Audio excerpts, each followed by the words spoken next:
instead, see what's wrong with it. I don't know if I need a new stream key or what's happening, but it's not going live. So. You should just figure it out again. Huh? Hey, just keep going with it. You can wait. I don't think everyone really would enjoy that. So I guess if anyone asks, of course we're having technical difficulties. What's your gift for cutting off your hair? I guess, bad luck, huh? Okay, so we'll just move on then. I will record this session and maybe post it that way. Okay, today we're talking about record keeping and access to medical records. Sounds super dry and boring, but it's not that bad, I promise. So we're going to talk about record keeping first. OSHA's Part 1904 is what's known as OSHA's record keeping system. Basically, this is where we as a company do our part to help maintain OSHA's records and statistics. We do this by submitting those OSHA 300 and 300As. Who's familiar with those terms? Didn't think so. Okay. I'll get into that in a minute here. The main function of this is to improve workplace safety. It also involves all of you by requiring that we post our yearly safety statistics for your viewing, and also protects your privacy when it comes to medical records and things like that. So, the protection part of Part 1904 prevents workplaces from discriminating against anyone who reports any incidents, files any safety or health complaints, or requests access to appropriate health records. So essentially what this record keeping is our recordable and non-recordable incidents. So all of these are reported on those, all the recordables are reported on those 300 and 300As. A recordable incident, so this is kind of where it involves you guys as well. A recordable incident is any illness or injury that results in days away from work. So if you do something and you have to stay home, you can't come to work because of the injury or illness. Any restricted work, meaning you can't do your usual job duties and you're restricted to, say, light duty. Work transfer is also kind of on the same thing. You're transferred to a different job because of your work illness or injury. Medical attention beyond first aid. So if you can't, ice it, ibuprofen, you're going to the hospital for it. That's beyond first aid. That is recordable. Any loss of consciousness, diagnosed injury or illness. So you actually have a physician diagnose you with something. Loss of eye or limb, and obviously death is also a recordable incident.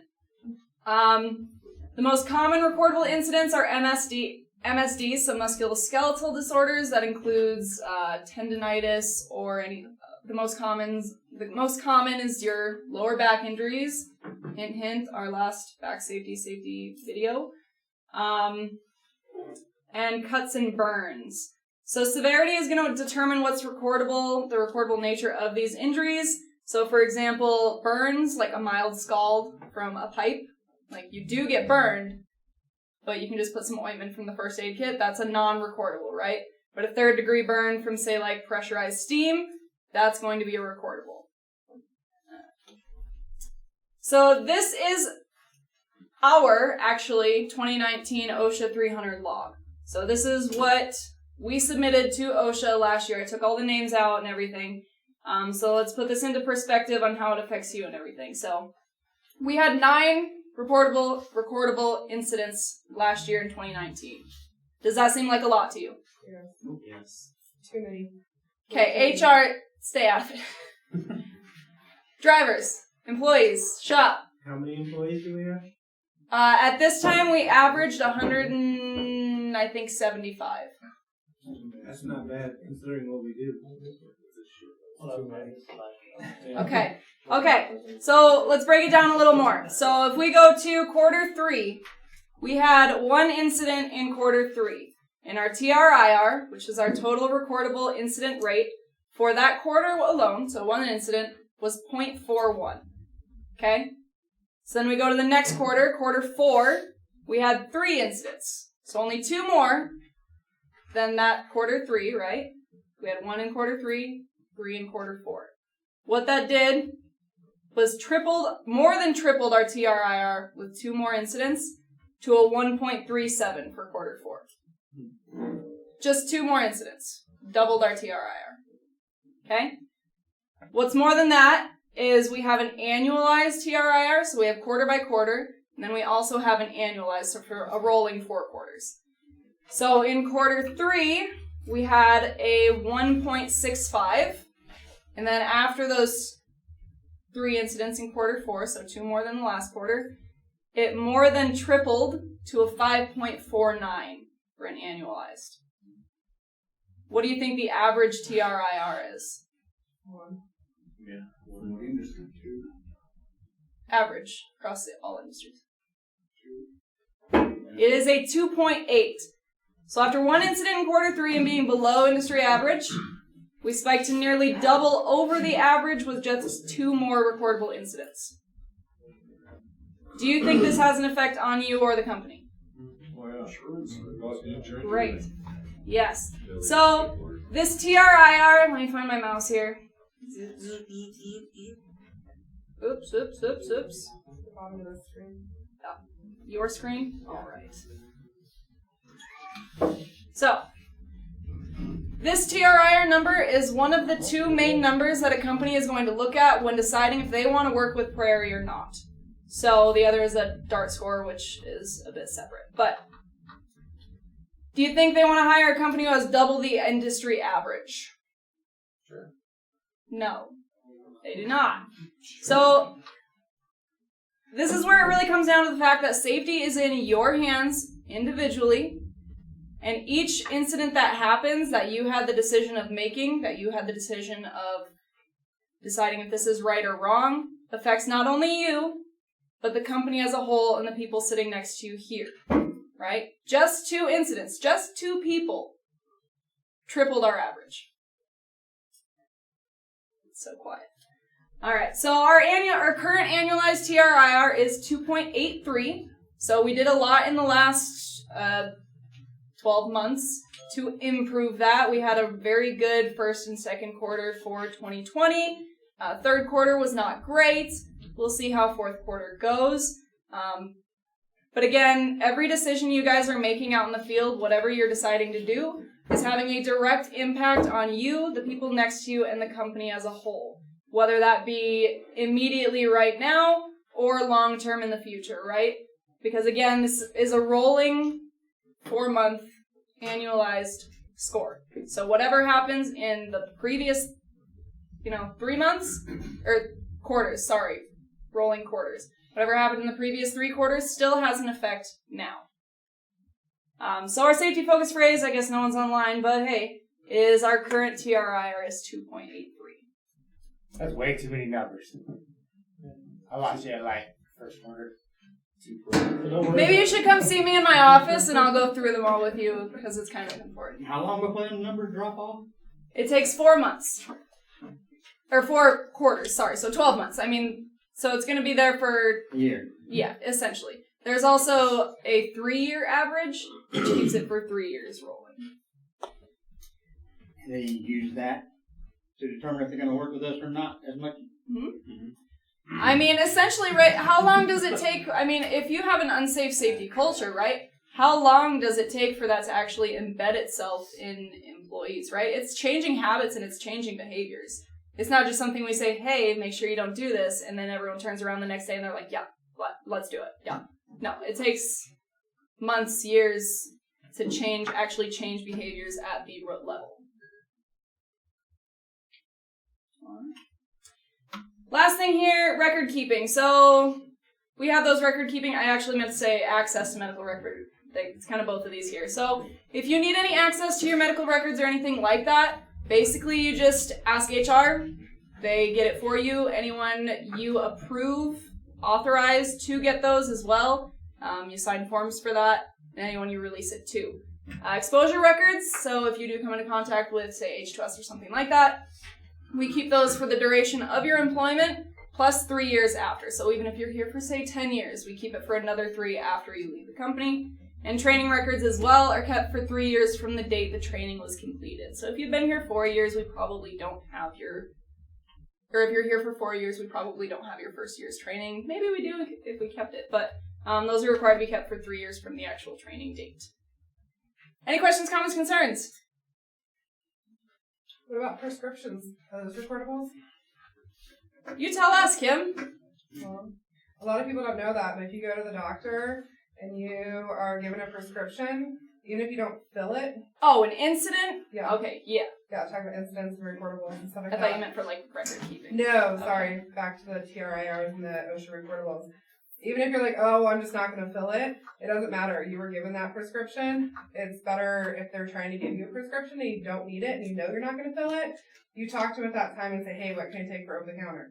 Can I just take Advil? Can I take some Tylenol at an over-the-counter strength? Because something as simple as that can cost us a recordable and cost those numbers to go up. On the flip side of that, if ever you get, cut by metal and you need a tetanus shot is not a recordable. It does not count because that's something you can die from if you do not get a tetanus shot. So if you do cut yourself and need a tetanus shot, don't freak out and be like, oh, I don't want a recordable, because that will not count against you. So a lot of people think that that's, it's a medication. It is, but that's one exemption of that. But isn't it a recordable regardless? You go to the doctor regardless whether you get Nope. It's a reportable versus a recordable. Yeah. So we have the non-recordable. It's starting to sound like COVID-19 again. Stop. No, everything is reportable. Like you have to report it to us. Oh, okay. But it doesn't mean it's OSHA recordable. Right. We don't have So the ones that I went through, those are the recordables. Those are what get put on those logs that we have to submit to OSHA. And so, but everything is reported to us. So say you do cut your finger open on a piece of metal or something out on a location, but you don't need anything but a Band-Aid, you still report it, so we have that documentation. But since we just put a Band-Aid on it, it's not recordable to OSHA. But if I went to the doctor for that cut and got stitches, something like that, yes. That's what I was trying to say. If you go to the doctor, regardless of a prescription or not. Chad, wait, hold on. So if you go to the doctor, if all they do is give you what would be considered first aid, then it is not a recordable. If you go to the doctor and they're like, yep, you cut your finger, here's a Band-Aid, have fun, it's not a recordable incident. So my if you finger go, would not have been a recordable. They didn't do anything, glue it together. No, right. if they give you anything Right. above first aid treatment, and that's why even if you go to the doctor and you cut your finger and they're like, here's a Band-Aid and a prescription for some Vicodin, then now all of a sudden it's a recordable because they gave you that prescription. Right. So if we go back to this, the recordables, the diagnosed injury or illness, that and that's third to another last reason why one. you always have to go with somebody from work. You have to go with a supervisor. You have to go with somebody from safety, from HR, supervisor, somebody that can help us so that we don't have these unnecessary recordables. Because that happens a lot in this industry. And that's why you don't I need was just under the impression that it was Nope. recordable. No, so right. If you guys do get injured, it still needs to be reported. Yes. We need to have that documentation. But if nothing is done beyond basic first aid that we can take care of, it's not recordable to OSHA. Are we clear? I am now. Great. It took me a while to get there. Sorry, guys. No, that's good. Everyone needed the clarification. And that's why this one is so important. It sounded really boring at first, boring title, but this is very important in everything that you guys do and how it affects us. Wow. All right. Anything else?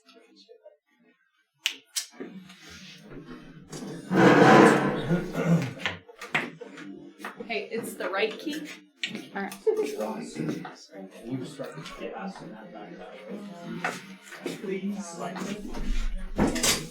Hey, that's a bit. You got to sign. I picked this one based on some experiences we had, not per se in the shop, just in general. And again, this is for everybody. It doesn't matter where you're at, what you do. I'm talking as a company as a whole, because when you break it down, it doesn't matter where you work. It doesn't matter what position you feel. Attitude is kind of what shapes your part of the day and how you're perceived.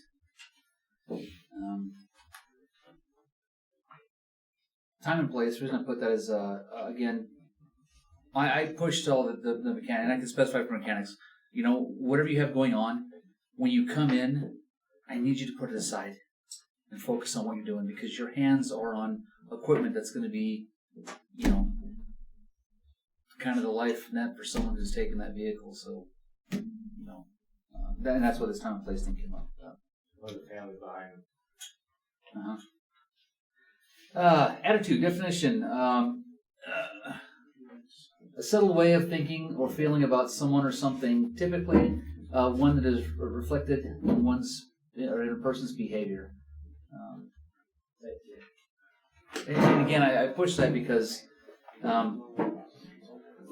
whether you're instructed to do something or you're asked to do something, whatever it is, it's part of the job.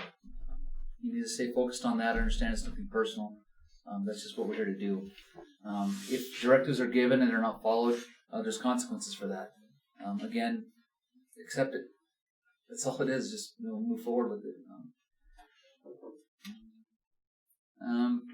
In the workplace, absolutely not. We just can't have it here. We've got so many things, so many variables on both sides. And I'm talking, when I say both sides, I mean what I'm looking at is shop and office. You guys have way more issues to deal with than we do as far as drivers go. So that's why I never really consider bringing it in, because this is kind of a silly thing for you guys. Obviously, you can't have attitude when you're doing your job. So bad attitude is like a flat tire. If you don't change it, you'll never go anywhere.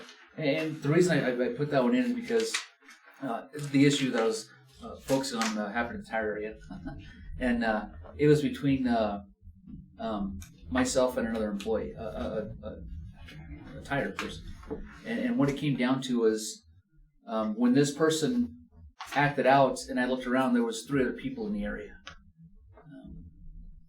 Stopped everything right there, and I said, you know what, you're right, my fault, let's just move forward.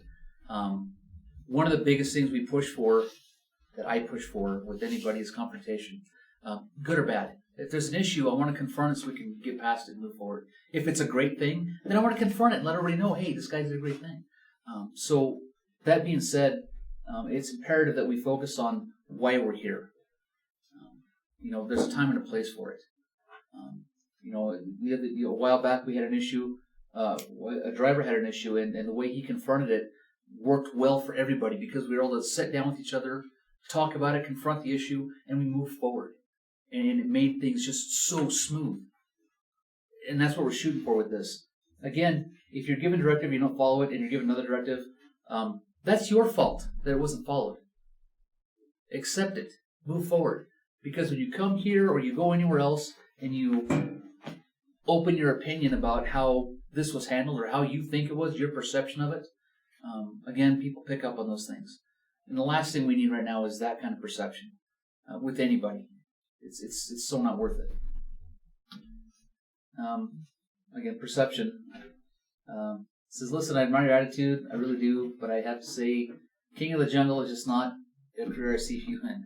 And the reason I push for that one is because, again, I hear a lot of, well, I could do that, or I think I could do that, or maybe I could do that.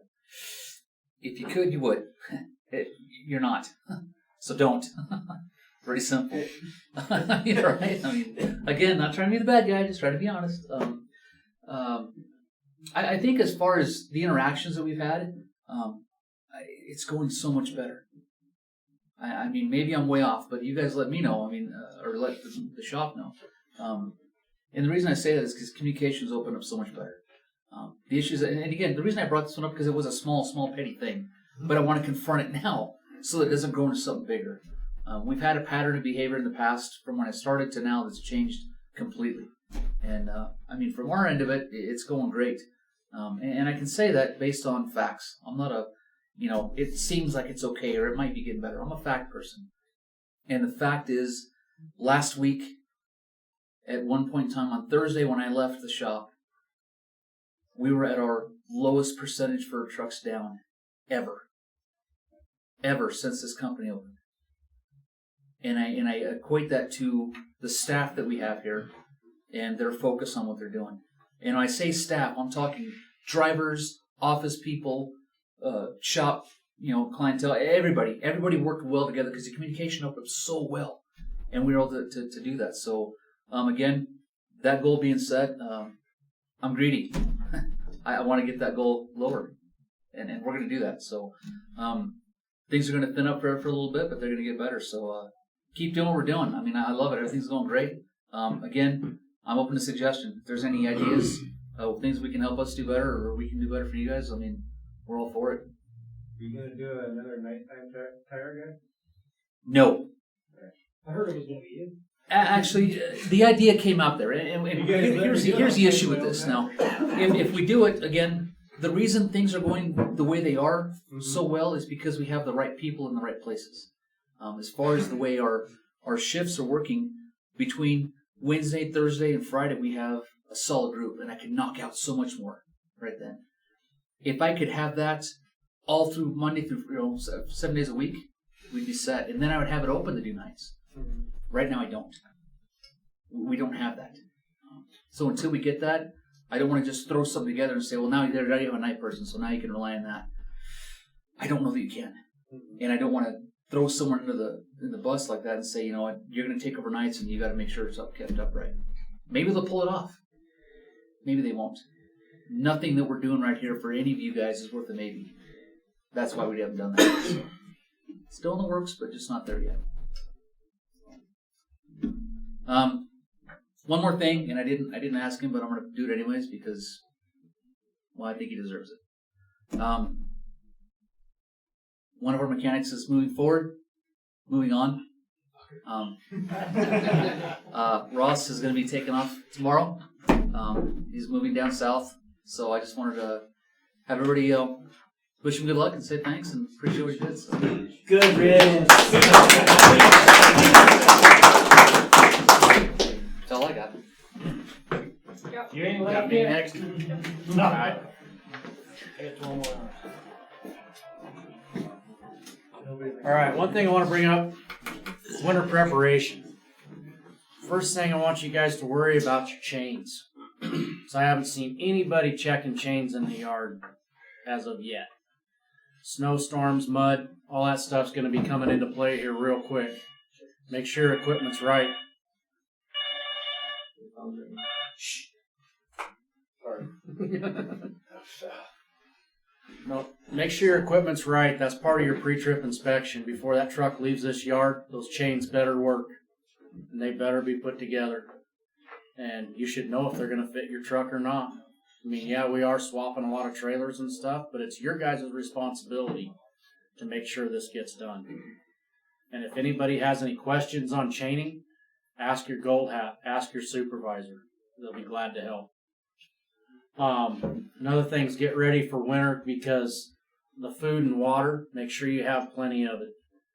There's times that you guys will get stranded out there and us supervisors may or may not be able to get to you.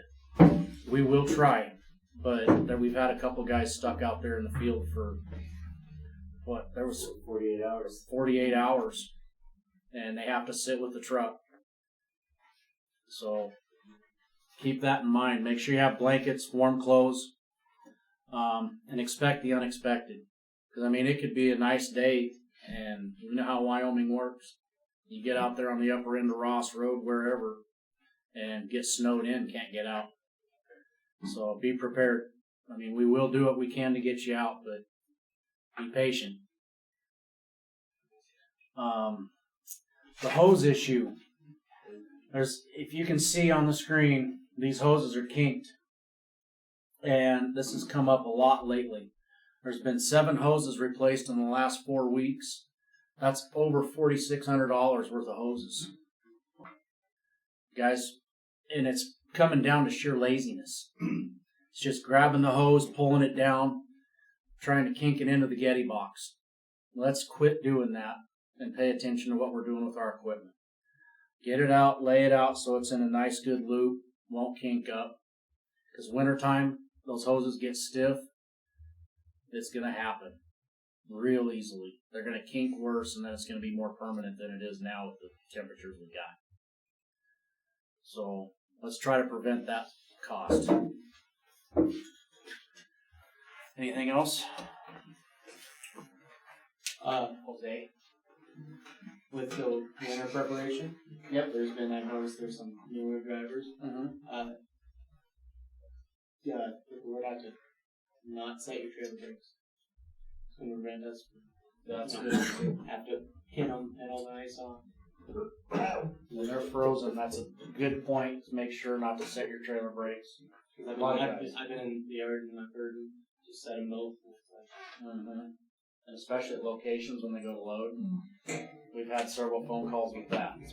Yeah, especially since most of the trailers have to have air pressure to operate a finch. So you set your brakes and you get an air leak. Yeah. My finch. Yep. Set your brakes. You two in the door. Did you get the actual topic for today? Or when did you come in? Okay. I came here to tell you it's not live. Yes. Thank you. Thank you. Hey, you never started streaming it. No, we tried. It's down. That was the focus word. No, it was not. David's gonna try and stream it live Thursday at 1 as well. So if you're available at 1, you can watch that too. Otherwise, it'll be posted. All right, that is all for today. Again, keep in mind, you know, this is important stuff. This is something that applies to you guys every day, and how you can, you know, do your part in everything we do around here as well. So, what? I got one more thing that I'd like to ask all the drivers. It's bugging me. The shop has 10 garage doors. None of them are for you guys to park in front of. Like your personal vehicles. We have to move a truck. The truck has more horsepower. Took a gear mesh on it, man. Don't move. Yeah. Okay. See you guys next week. Have a safe week. Adios.